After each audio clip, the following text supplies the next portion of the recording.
Hi, I'm Karen with the Gaithersburg Community Museum. Welcome to our ongoing celebration of the passage of the 19th Amendment, giving women the right to vote. Today we have a really special program for you. Mary Church Terrell, a leading activist in the suffrage movement for Black women and in the civil rights movement, has agreed to be interviewed, and the interviewer will be a local high school student, Joie Allen, who's a junior at Magruder High School. Welcome, Joy. Hi. Hi, Joy. Thank you for joining us today and for agreeing to interview Mary Church Terrell. Oh, no problem. No problem. So Mary Church Terrell was one of the first African-American women to earn a college degree and become known as a national activist for civil rights and suffrage. She also taught in the Latin department at the first African-American public high school in the nation. Everybody, Mary Church Terrell. Hi, Ms. Terrell. How are you doing? I'm doing well. I'm doing very well. Thank you. How are you? I'm good. Thank you for allowing me to do this interview with you. Oh, you're most welcome. So, the first question I have for you is about your mother. She was an amazing lady and role model. Yes, she was. Could you share with us how her spirit and her focus on the importance of education shaped your character? Oh, my goodness. Oh, yes. It most definitely shaped my character. My mother, I won't say she was ahead of her time, but she was a very unique person. She always had a sunny disposition, and she didn't allow the situation that we were in to deter her from what she wanted to accomplish. Now, when she and my father married, he was an upcoming businessman, but it was her business as a hairdresser and the owner of a hair store where she sold wiglets and hair pieces that she was so successful. She paid the down payment on their first home with her earnings, not his. Now, my mother and my father were both born into slavery. Fortunately for them, they were not on plantations where they were worked to death or beaten or mistreated. No, in fact, my father was the son of his master and a slave woman. But my mother was raised by a family that thought highly enough of her. Her mother was the maid in the family, and they actually taught her to read and write, even though it was illegal to do so. And she actually took French lessons, and she knew that for a woman at that time to be educated and for a colored woman to be educated was a great advantage. And she wanted me to have an even better advantage since now slavery had ended. And she's there in Memphis, where I was born in 1863, that the schools were segregated and they were deplorable for colored children. Our school was 2 classrooms in the basement of a church. And she wanted something better for me. So she decided to take me north to Yellow Springs, Ohio, and enrolled me in school at the model school at Antioch College. And I stayed there with a wonderful family, boarded with them, and I would come home in the summer. But while I was there, I thought, my parents, especially my mother, has gone through all this trouble to make sure that I am educated. And I loved school. I loved school. I wasn't a goody two shoes. I like to run and play and have a good time, but I love my studies. And I knew that I was only one colored student at the school for a while. I was the only one. And I didn't experience a great deal of prejudice, but I knew that because I was a colored girl in this situation, I had better make the best of it.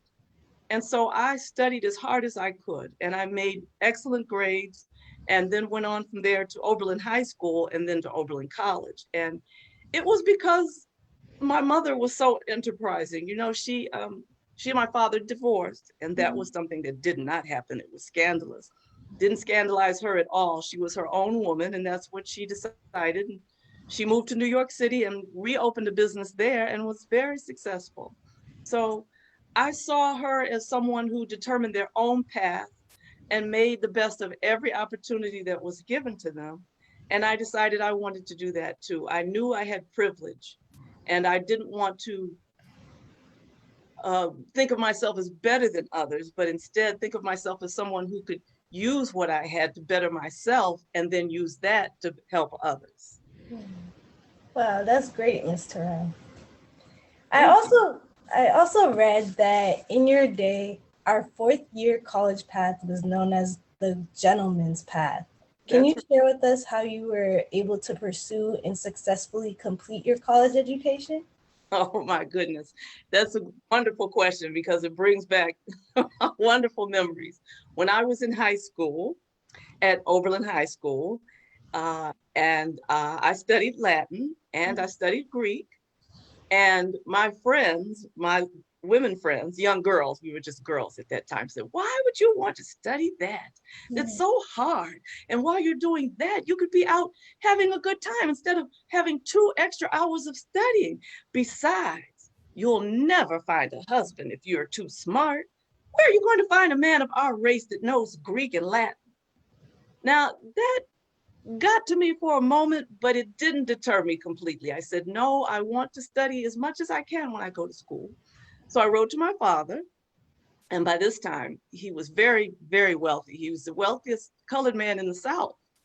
And so I knew money wouldn't be an object, but I didn't know how he felt about his daughter getting this kind of education. So I laid out a very explicit plan about what I wanted to do and how I wanted to do it, and would he please would he please consent to me pursuing the 4 years in school? He wrote back and told me that I could go to college as long as I wanted to. He would pay my tuition. And so that was that. So I did study the 4-year course. I enjoyed my time at Oberlin. Again, there were only a handful of colored girls there, but that experience taught me that the races can live together and be friends. One of my best friends was a white girl that was blonde and blue-eyed, and one was another colored girl like myself, and we have remained friends to this day. And that experience really shaped me and prepared me to go out into the world and be confident that I had used my opportunities and my mind and my energy to pursue excellence. I worked as hard as I could on every single course that I took: mathematics, Latin, English, music. I sang in the choir. I wrote for the school paper. My time there was very well spent, and I enjoyed it. And later on, I went back and got a master's degree. Wow. Okay. I also read that you experienced a lot of hostility on 2 sides. First, as a suffragist, you dealt with both men and women mocking you for supporting your cause. Secondly, as a Black woman, you experienced racism. How do you address the ugly, deadly roots of slavery and the segregation which resulted? Well, you have to face it as it is, and at the same time have hope that by facing it, it can be changed. The colored woman has a unique burden in the society. White women only had the burden of sex, and the colored man only had the burden of race. Only the colored woman had the double burden of living in a society where her race and her sex were deemed inferior. And you are absolutely right. We were not welcomed with our stand on women getting their rights. There were actually women who were not in favor of women having rights. I got the idea to become a suffrage, to support women's suffrage when I was at Oberlin. It was a very open-minded school. It was the first school that admitted women and colored people. So they had an open-minded intellectual approach that other schools didn't. And while I was there, I learned about women like Susan B. Anthony and Elizabeth Cady Stanton writing the Declaration of Sentiments and saying that women should have rights. And I thought, absolutely. Again, going back to your question about my mother should have the same rights as any man. I should have the same rights as any man. Any woman should have a say in the laws that govern her. And so I'll never forget, I was in Washington and I was working at the M Street High School, and I had been going to lectures and speeches that the women's conferences were having, and Susan B. Anthony was at this particular one. And the room was full, the auditorium was full. And she said, if you believe that women have the right to vote in this country, stand to your feet and make it known. And I thought, surely people will stand up, but only a handful of people stood up. And I have to tell you, I was a bit nervous about it because it was not a popular stand, but I knew I could not live with myself if I did not make it known that this was something I believed in. So I stood up. Now, I went back and relayed this to my colleague, Robert Terrell, and he replied that, oh dear, you have completely ruined your chances of getting a husband. I responded to him, I would never be foolish enough to marry a man who didn't believe that I should have the same rights as him. Well, fortunately, he was teasing me. He was a supporter of women's suffrage as well. And the other funny thing about that story is that Robert had graduated from Harvard College in Massachusetts with a degree in Greek and Latin. So my friends were wrong. I did find a man of my race who spoke Greek and Latin. And that was one of the things that brought us together while we were working there at the school. So on the other hand, when I was at Oberlin, I met one of the only man that signed the Declaration of Sentiments in 1848 at the National Women's Convention. And that was Mr. Frederick Douglass, one of the finest men that this country has ever produced. And I had the privilege of meeting him when I was at Oberlin. And he had been on board with women's suffrage all along, but after the Civil War, it was decided that society was not ready for such a huge change as Negro men getting the vote and all women getting the vote. And so women like Susan B. Anthony and Elizabeth Cady Stanton and Lucretia Mott, Harriet Tubman and Sojourner Truth, all these women, Frances Ellen Watkins Harper, all these women, Negro and white, thought, after all this work we've done in the abolition movement, supporting the end of slavery, we've proven that we are worthy of getting the vote. Look what we did in the Civil War. We were nurses, we were soldiers. Some women disguised themselves as men and became soldiers to end slavery in this country. We raised money, we fed the poor, we nursed the sick. The first woman doctor became an army doctor during the Civil War. We have proven that we have a right to be full citizens. But Frederick Douglass and the other men, for the most part, decided and said, no, it's more important that the colored man get the vote after slavery so that he can be a man. And unfortunately, Susan B. Anthony and Elizabeth Cady Stanton and some others decided that in order to get more women on the side of women's suffrage, they would have to cater to the women of the South, who absolutely opposed colored men having the vote and were afraid that if women got the vote, that meant colored women would vote. And they began to circulate the idea that no, colored women shouldn't have the vote, only educated white women should have the vote, not immigrants and not colored men either. But since they already had the vote, it was more important that white women would get the vote so that they would be the colored man would be outnumbered. And this was very hurtful. They wouldn't allow us, for the most part, to join their organization, the National Association for Women's Suffrage.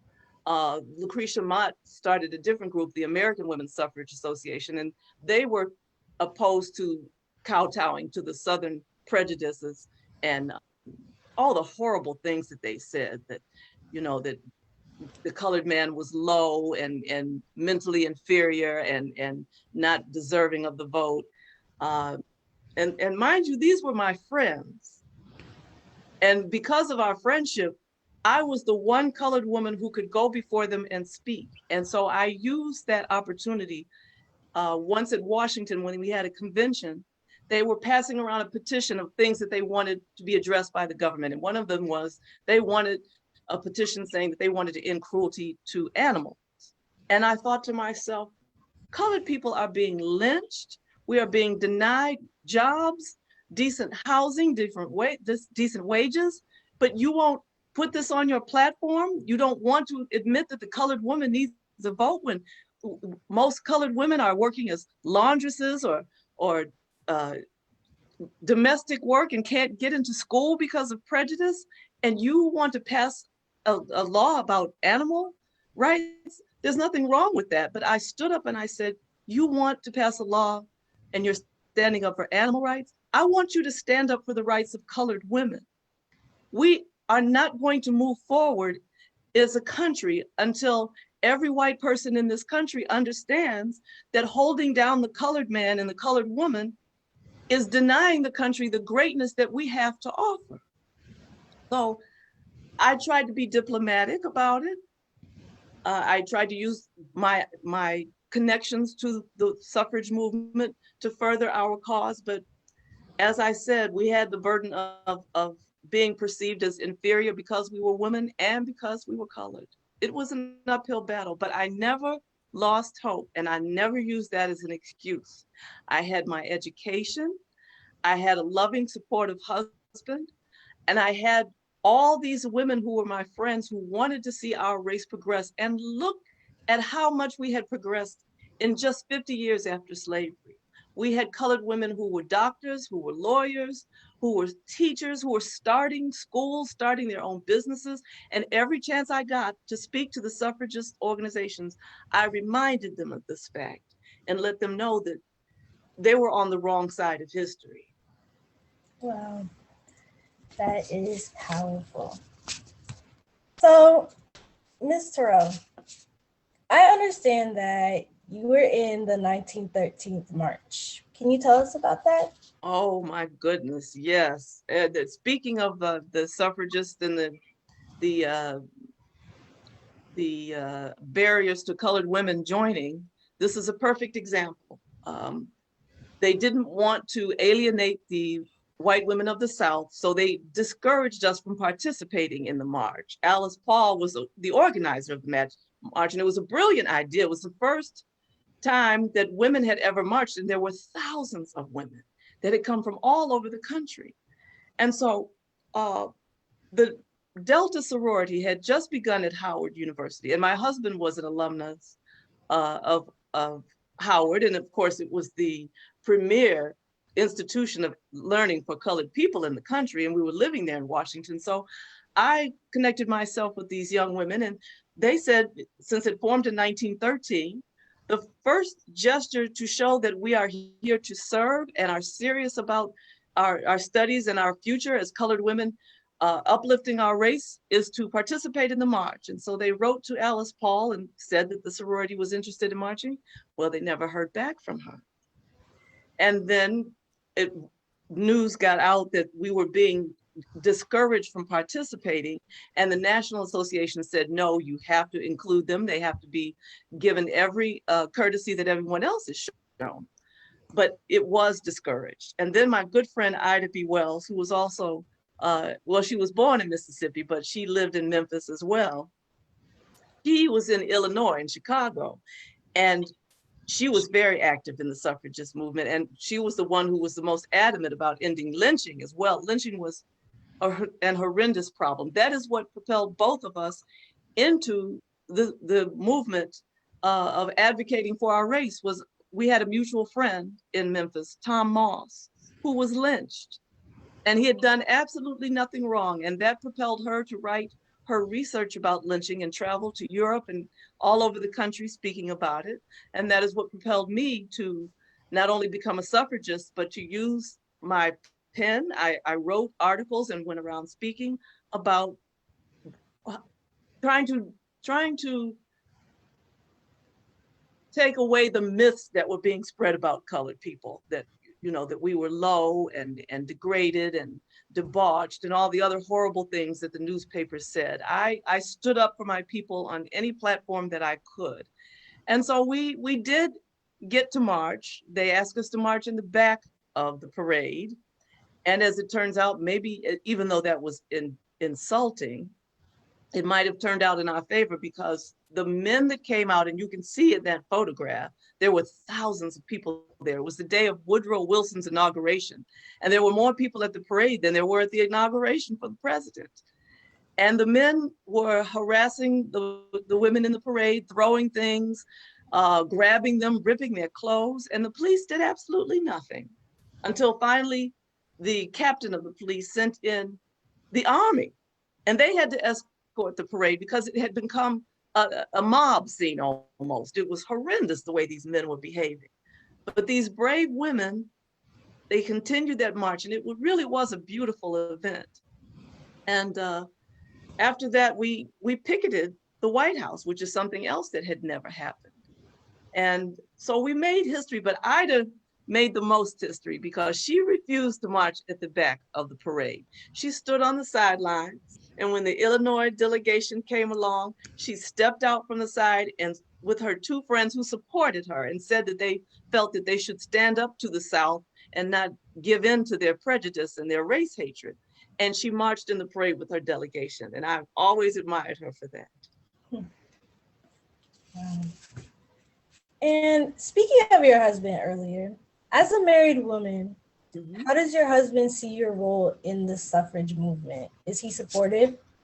Well, as I said, he teased me about it before we were married and said that I wouldn't be able to find a husband. And then I didn't have to find one. He was already there because he was the principal at the school and I was teaching there. And at that time, married women were not allowed to teach. So I had to give up my teaching career. And the funny thing about all of that is I was not a young bride. I was in my late 20s when I married. And at that time, that was very unusual. Most girls run away from school to get married. I ran away from school. They run away from home to get married. I ran away from home to work because my father was a very old-fashioned Southern man. And even though he paid for all that education and had sent me to Europe for 2 years to study, he wanted me to come home and do nothing because ladies didn't work. And he thought to himself, well, you don't have to work. I can provide everything for you. Why would you take a job away from someone else? But I couldn't fathom taking all the education and all the learning that I had and sitting with china and silverware and being a hostess when our people, the children, needed good teachers. When I arrived in Washington, day after day, I would hear the young men say, what is the use of us studying when there's no opportunity for us because people won't hire colored men? Everyone can't be a doctor or a lawyer. What is the point of our going to school? And that is how Robert and I bonded, because we saw how important it was for us to do work, whatever work we could. And so there was never any question with him as to whether or not I should be active in the uplift of our race. That was our commitment. He was a judge that was appointed to the bench, and that made my father happy because he didn't want me to marry Robert. He didn't think that he could support me in the manner to which I had become accustomed.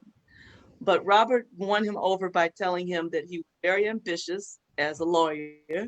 He, as I said, had graduated from Howard School of Law, and he proved to be a worthy companion. He supported me. He wrote articles as well about women getting their rights. And the funniest thing to him in the world was to overhear a conversation between a young man and a young woman about whether or not women should have the vote. He would come home and say, oh, you should have heard that woman wipe up the floor with that arrogant young coxcomb. There was nothing left but a grease spot when she got through sharpening her tongue on him. So he always supported women because he knew, like most colored men at that time, I have to say, knew that if white women needed the vote, the colored women needed it more. We were being denied opportunities at every turn, no matter how educated you could be. And we were living with segregation. Here, my husband was a judge, and I had a master's degree and was teaching. It was hard for us to find housing. It was hard for us to find someplace to just sit down and have a cup of coffee in Washington, D.C., because the capital of the United States was completely segregated. So there was never any question that whatever we could do to further the cause of our race and secure our rights and our dignity, he was more than glad to see me do that. And Ms. Terrell, you were also a charter member of the National Association of Colored Women and the NAACP. What were your hopes and goals for these organizations?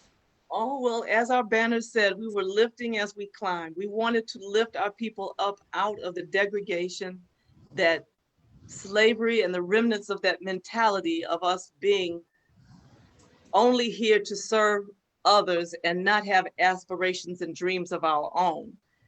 And so now the National Association of Colored Women came about because women had always gathered together and worked for charitable causes, especially church women.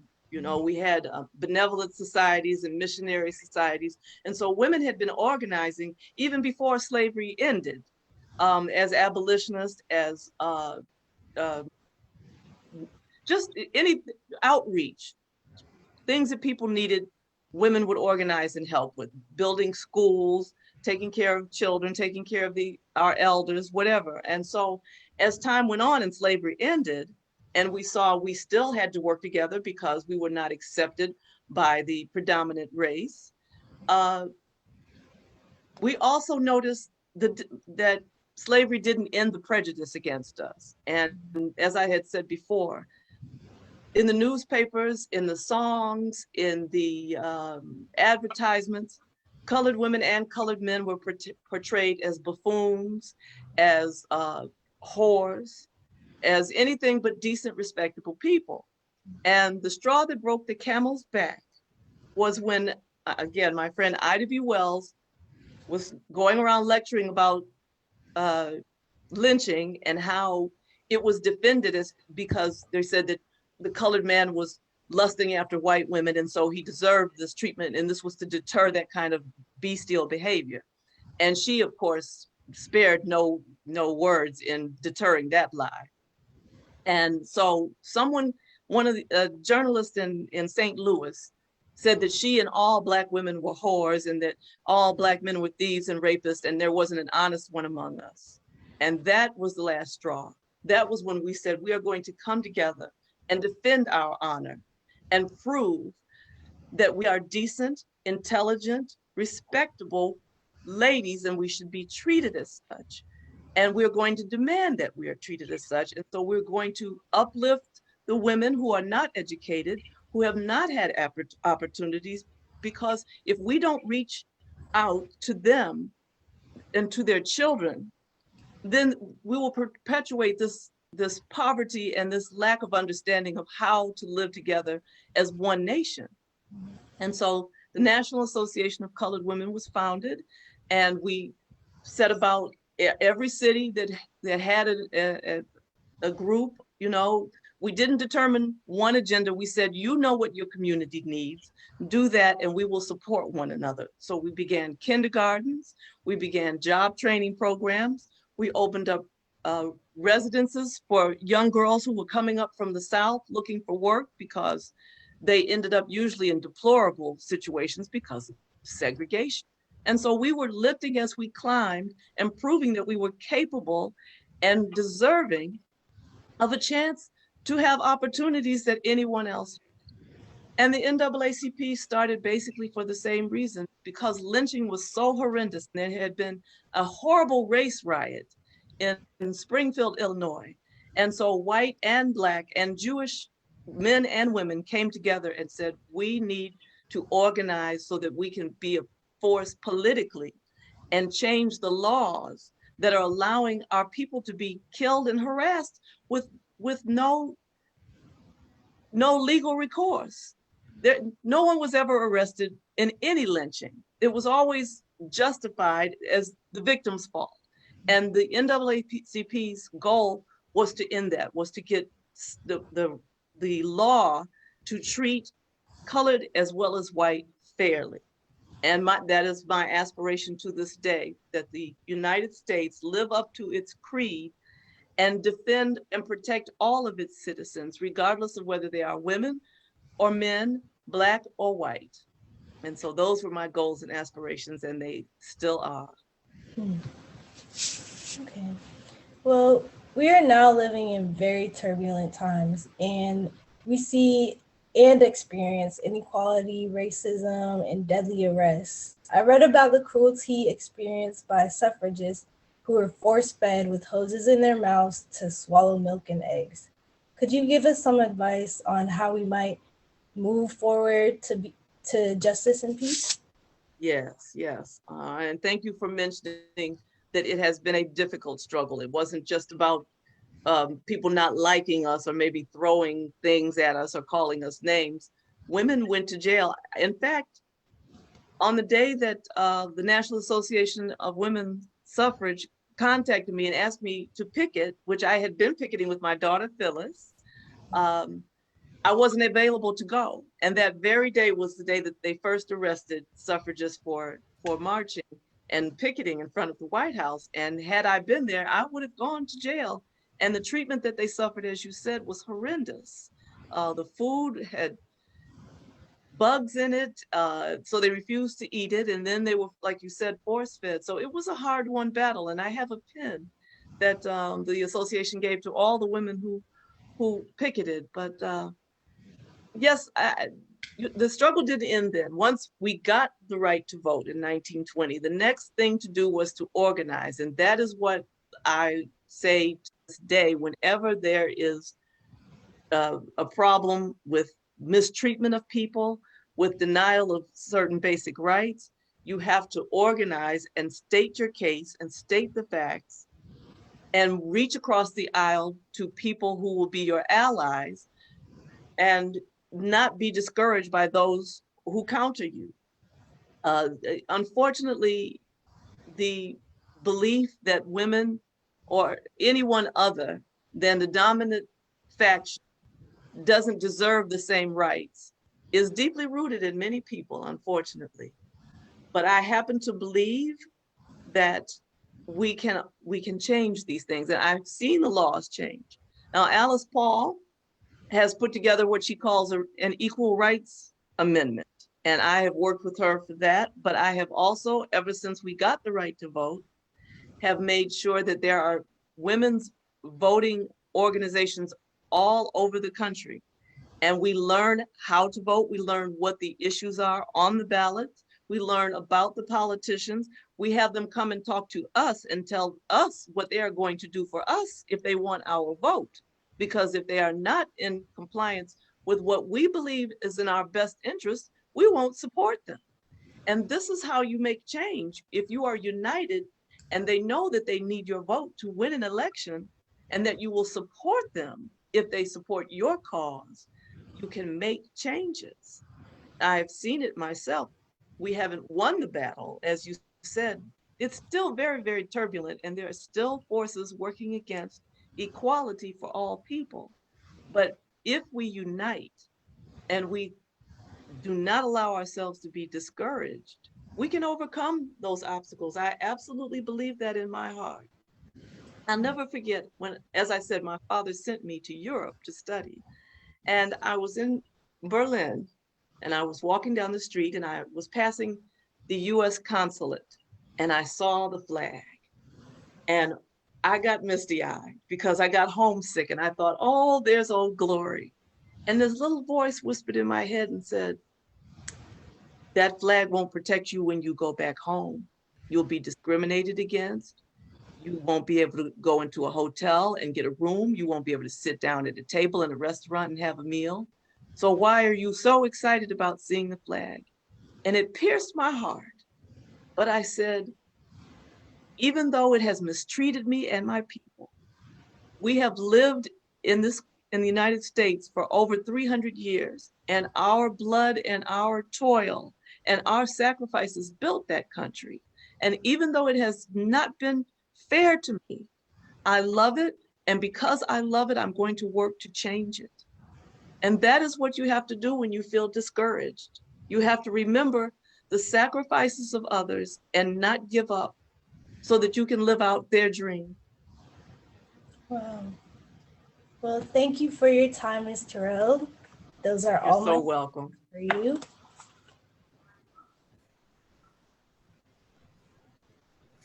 Hi, thank you too. That was a fascinating program. We have a few questions from our audience. So, Ms. Terrell, the 19th Amendment ostensibly gave all women the right to vote. Do you feel that in reality, Black women ended up with that right? Well, of course, no, that is not the case. The law simply said that you could not discriminate on the basis of race or sex, but that did not prevent the states, particularly the ones in the South, to continue disenfranchising women just as they had disenfranchised men.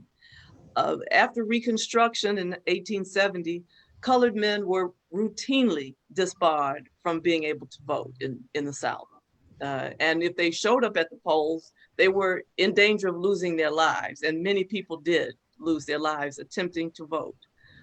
They would be harassed. And after the Ku Klux Klan was formed, it just became understood that you would not vote. There were a handful of colored people who were still voting in the South, but the majority were not. And so when the 19th Amendment passed, unfortunately, the same thing happened. My dear friend, Mary Bethune, who started her wonderful school in Daytona Beach, recalled to me that after she had gone about, as I said, we started these suffrage clubs, and she had gone around and gotten all the women to register to vote, and they had classes on how to pass the test because they had literacy tests in the South at that time for colored people, not for white people, and you had to pay a poll tax. And so we got together and they got together and learned about the tax. They prepared themselves backwards and forwards.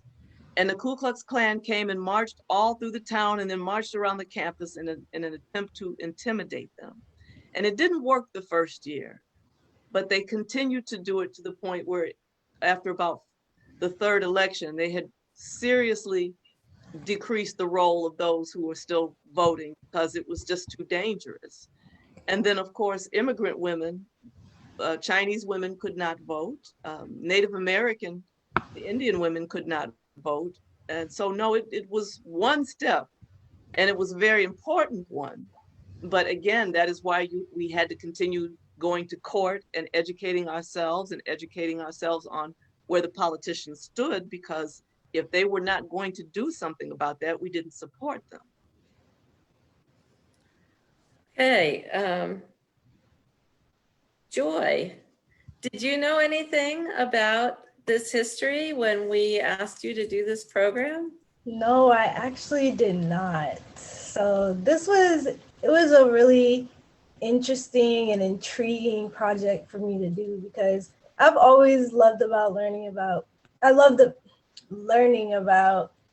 African American women and all of their accomplishments throughout history and everything. And learning about Miss Terrell was really interesting for me, because learning about the suffrage movement and everything, and how it's not only the white suffragist women that were getting all the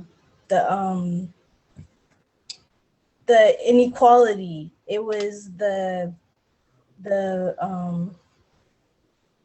colored women who were also suffragists, because it was really a lot for a Black female in those times to have their rights and everything. So I felt like it was really good for me to learn about it, and learning about Miss Terrell was it was a lot for me to take in, and it was really good for me. I felt like I learned a lot about it. So. And so this question is actually for Sherrie, not Mary. All right. So Sherrie, you could have picked any woman from history. Why did you choose Mary Church Terrell? That's a good question. Basically, for the same things that Joy mentioned. I was so surprised when I found out about her. I actually attended Oberlin College for a year and a half, and no one talked about her there at that time. I found out about her in a book, in a magazine. And I was shocked because I did not know that African-American women had been suffragists. I didn't know anything about the National Association of Colored Women. I didn't know that, you know, again, as Mary said, the pictures that we saw at that time of African-American women were either they were enslaved or they were in poverty. They were sharecroppers or laundresses, and there's nothing wrong with that. Those people were decent human beings, and they were in a bad situation, and so they were poor.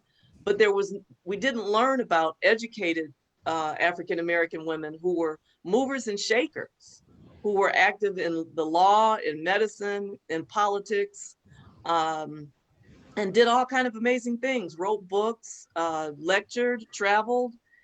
So her story was just phenomenal to me. This woman spoke 3 languages. She studied in Europe. She, you know, was a member. I didn't know she was a charter member of the NAACP, and my whole family belonged to the NAACP, but I'd never heard about her. And so I realized that just as African-American history had been suppressed, women's history had been suppressed, and African-American women's history was at the bottom.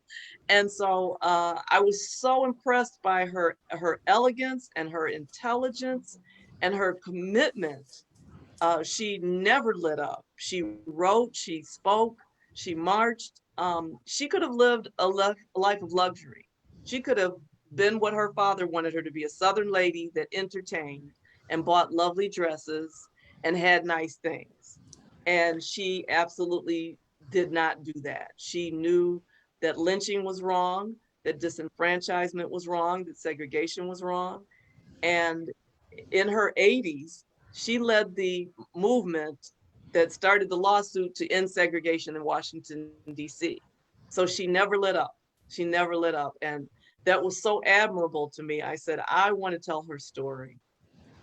So she was the first character that I ever did as a living history performer. Wow.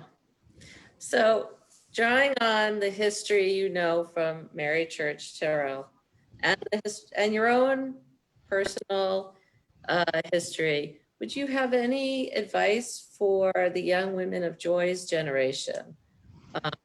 We certainly live in a time where there's a lot happening politically, and voting rights is in the news every day. Hmm. What can they do? The first thing they can do is educate themselves. Mary Church was very adamant about that. She said that, you know, every available outlet we have to express ourselves and to get our rights, we have an obligation to exercise those. And so voting is absolutely, it's not even debatable. You have to vote, and you have to vote based on what you know and not what you've been told. So you have to educate yourself about the issues and who's running. But I also would say, as frustrating as these times are, and all of us, regardless of where you are on the spectrum politically, this is unprecedented, at least as far as I can tell. Maybe it's not. Maybe 100 years ago, with women trying to get the vote, everybody felt it was just as crazy. Everybody thinks they live in the craziest times, I guess. But you stand on some wonderful shoulders, some strong, broad, hard-won battling shoulders. And so this is, the women that started it did not get to vote. Susan B. Anthony and Elizabeth Cady Stanton and Harriet Tubman and Sojourner Truth and Frances Ellen Watkins Harper never got to vote. But they believed if they kept doing the work and other people would take up the mantle and pass the baton, it would get done. So that's the second thing I would say. Don't get discouraged. And the way you keep from being discouraged is knowing that it's not a sprint, it's a marathon. And you're not doing it because you want immediate results. You're doing it to change things for the better, and that takes time. And the other thing I would say is, as a little girl, and we're about the same generation, there weren't any women on the Supreme Court. There weren't any women running for vice president. There were maybe a handful of women judges, and people still said lady doctors when they referred to women who were in medicine. So many doors have been opened. The trails have been blazed and the doors have been opened. There's still things that women are not doing in the numbers that they could do, but that wheel's been invented. That wheel of you can't stop me just because I'm a woman. Now, if you watch the way women are treated when in politics, you see the difference. You see the questions are different and the attitude is different. So the battle's still there, but the women are in the room now. We weren't even in the room then. When Susan B. Anthony and Elizabeth Cady Stanton had that first convention, women weren't allowed to speak in public. You would be arrested. So you have to look back on what we have accomplished to keep from being discouraged and say, we can do this. We can totally do this. It's going to be hard, but we can do it. Well, thank you both. I think this has been the most fantastic program. And, Thank you. and I'm so glad you could both join us. And everybody out there, I want to say, I hope that you'll join us for our final suffrage program on Tuesday. Author Mara Rockcliffe will be reading her book, Around America to Win the Vote, about the cross-country journey in 1916 of Nell Richardson and Alice Burke to convince people that women should get the vote. And they took their cat along, which I think is awesome. So, I love it. I do too. So I hope we'll see everybody Tuesday at 11 a.m. For this last final program. And thank you two again. It's been wonderful. Thank you. Thank you, Joy. Thank you. You're welcome. Bye. Thank you, Joy. Thank you, Sherrie and Mary and Sherrie. Thank you. Bye. Bye.